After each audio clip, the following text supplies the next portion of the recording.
If you ever look at a lightning bolt or a river or a blood vessel for that matter, or a tree branch, nothing is a straight line in nature.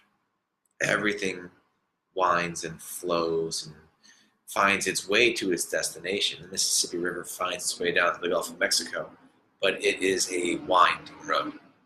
It is not linear. Our mind likes linear.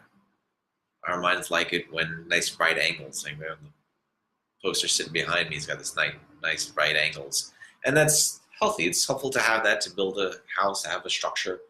We need to have that, but we often forget that life is a winding road. If you just sit down and you think about your personal journey that's gotten you to this spot right this minute, whether you're watching at home, whether you're here in this room, very non-linear journey that's gotten you here. From a certain perspective, it might look like it's like, okay, this step, then this step, then this step, but all over the place has gotten you to this place, which is true of any moment in your life. It is pretty rare that things are straightforward, yet our minds like it that way, so we continue to try to force things to be that way. What a great lesson has come to me lately is turtle medicine, is let things go. Stop trying to make things happen. And it's not necessarily about going slowly, right? It's not about moving really slowly when life is moving really fast. It's about not trying to force something. And when we stop trying to force things, we actually let them unfold on their own accord.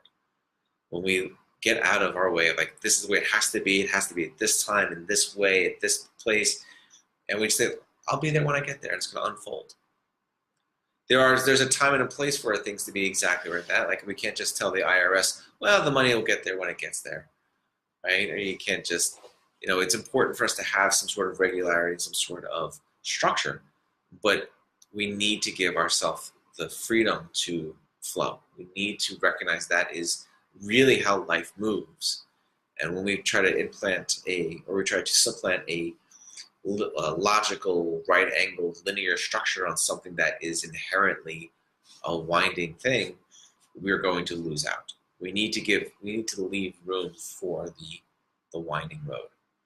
So when we sit in meditation, it's not just straight linear. Okay, we start, and this is how I'm going to feel when I finish.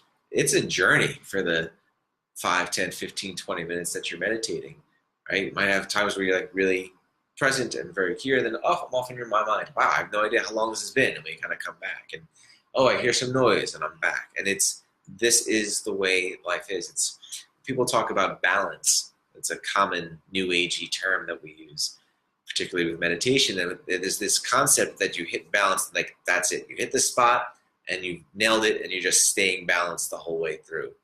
And that's not really the way balance works, right? There might be this fine line that you could delineate. This is the center spot, but the truth is that we hit the balance. Oh, I'm too far. Oh, I gotta swing back this way. Oh, I gotta swing back this way. Oh, I gotta swing back this way.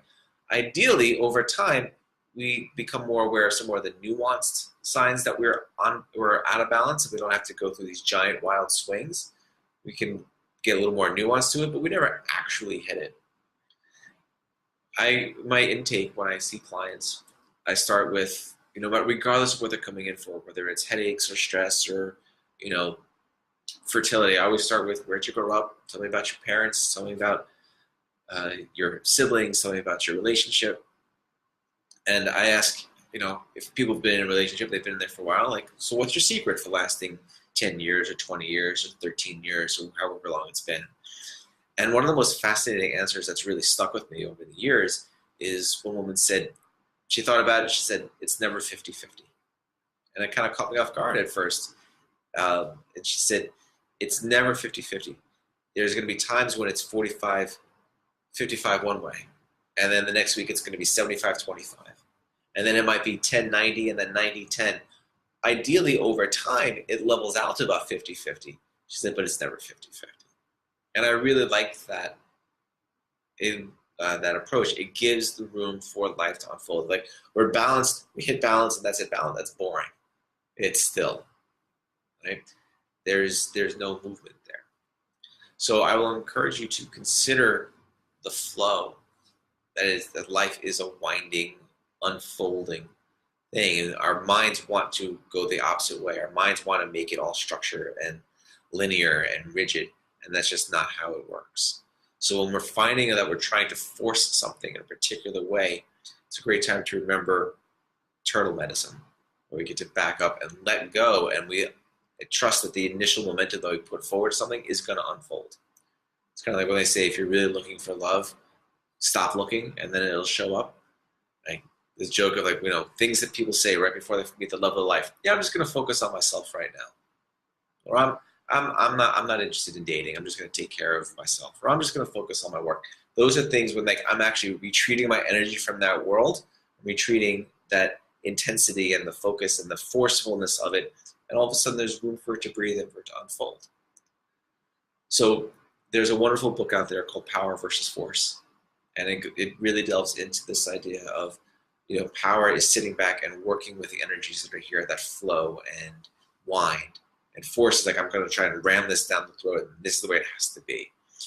And it makes I think a pretty strong argument for working more with power than trying to force things. So I will encourage you to chew on that and apply that to your life as it feels appropriate. And I thank you all for your attention. Thank you for stepping in tonight. And have yourselves a pleasant evening.